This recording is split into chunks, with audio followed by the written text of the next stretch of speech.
السلام علیکم ورحمۃ اللہ وبرکاتہ۔ میں امیر بادشاہ GHPUBS ملور تعلقہ بیڈگی ضلع ہاویری۔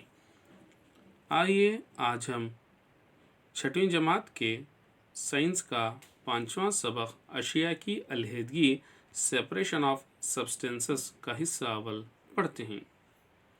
ہم ہماری روزمرہ زندگی میں مختلف آمیزوں کا سامنا کرتے ہیں۔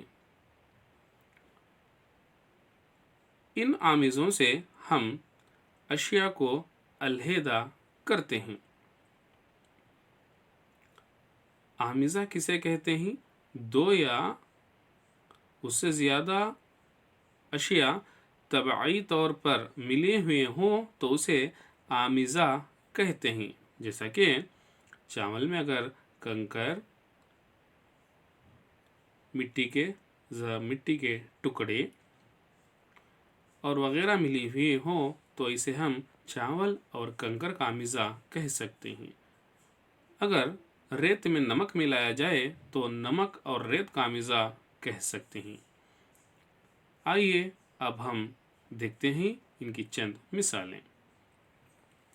ہمارے گھروں میں جب چائے بنائی جاتی ہے تو چائے کی پتی کو چھلنی کی مدد سے علیحدہ کیا جاتا ہے، جیسا کہ آپ تصویر میں دیکھ رہے ہیں۔ عام طور پر ہم ہمارے گھروں میں جب چائے بناتے ہیں تو چھلنی یعنی جسے چاچھانی کہا جاتا ہے، اسے کی مدد سے ہم چائے کی پتی سے الگ کرتے ہیں، آپ نے دیکھا ہوگا۔ اسی طرح کسان ہارویسٹنگ کے دوران اناج کے دانوں کو پودوں سے الگ کرتے ہیں۔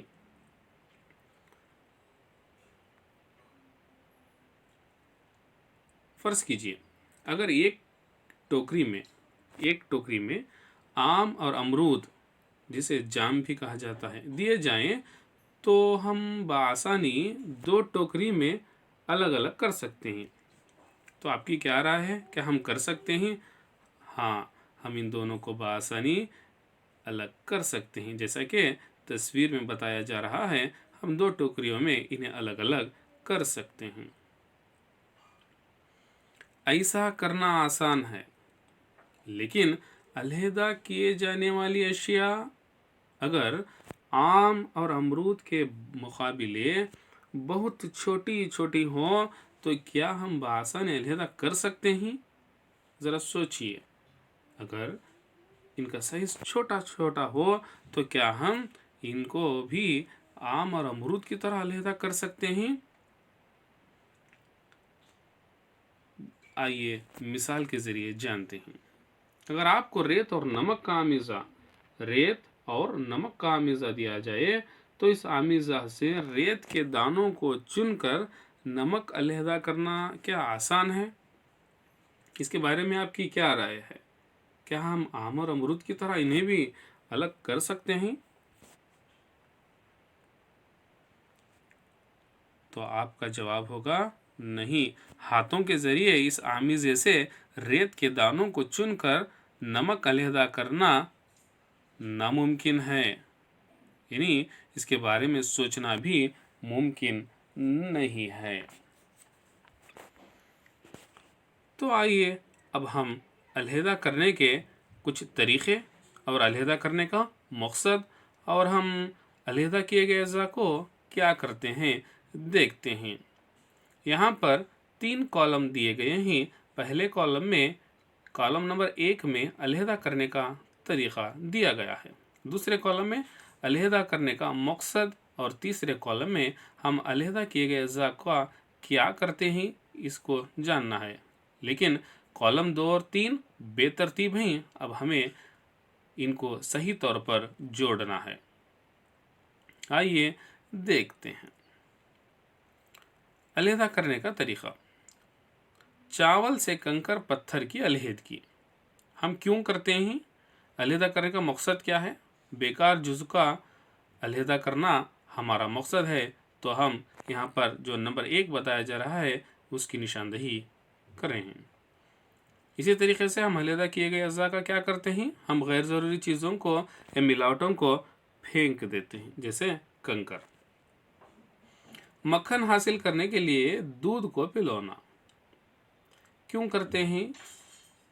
دو مختلف لیکن مفید اجزاء کو علیحدہ کرنا ہمارا مقصد ہے۔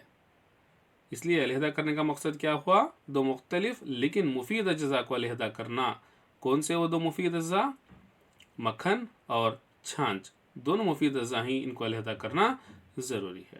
علیحدہ کیے گئے چیزوں کا ہم کیا کرتے ہیں؟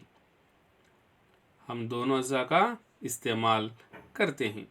اسی طریقے سے علیحدہ کرنے کا تیسرا طریقہ چائے کی پتی کو علیحدہ کرنا۔ ہم چائے کی پتی کو علیحدہ کیوں کرتے ہیں؟ ہمارا مقصد کیا ہے؟ غیر ضروری اجزاء کو علیحدہ کرنا ہمارا مقصد ہے۔ اسی طریقے سے ہم علیحدہ کیے گئے اجزاء کا کیا کرتے ہیں؟ ہم ٹھوس جزو کو پھینک دیتے ہیں، یعنی چائے کی پتی کو چائے بنانے کے بعد پھینک دیتے ہیں۔ کیا ہم دیکھتے ہیں کہ کسی شے کو استعمال کرنے سے پہلے ہمیں اس میں شامل نقصان دہ یا غیر ضروری اشیاء کو علیحدہ کرنے کی ضرورت پیش آتی ہے۔ اس جدول کو دیکھنے کے بعد ہمیں معلوم ہوا ہم کو کسی شے کو استعمال کرنے سے پہلے ہمیں اس میں موجود نقصان دہ چیزیں یا غیر ضروری چیزوں کو علیحدہ کرنے کی ضرورت ہوتی ہے۔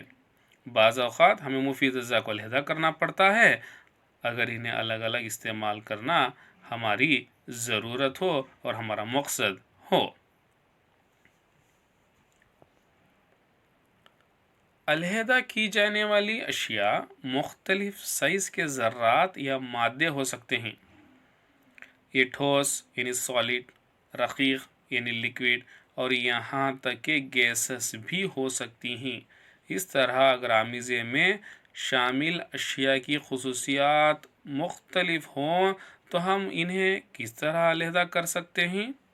کیا جیسا کہ ہم نے آم اور امرود کو چن کر الگ کیا تھا، اسی طریقے سے رقیق اشیاء کے ساتھ بھی، گیسز کے ساتھ بھی اور مختلف سائز کے ذرات کے ساتھ بھی کر سکتے ہیں؟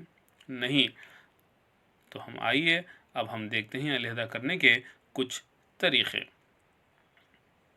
علیحدہ کرنے کے طریقے، میتھڈس آف سیپریشن۔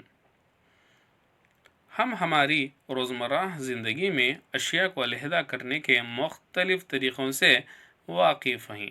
آئیے ان میں سے کچھ کو آج ہم پڑھتے ہیں۔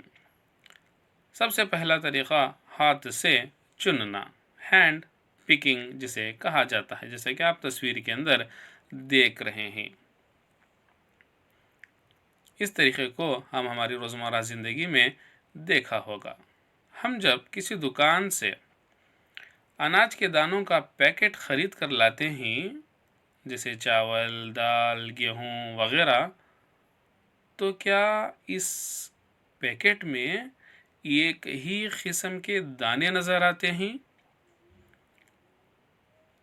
ذرا سوچئے، کیا اس پیکٹ میں صرف ایک ہی قسم کے دانے نظر آتے ہیں؟ چاول کے پیکٹ میں صرف چاول ہی، گیہوں کے پیکٹ میں صرف گیہوں ہی؟ نہیں۔ دیکھیے کس طریقے سے اس میں ملاوٹیں ہوتی ہیں۔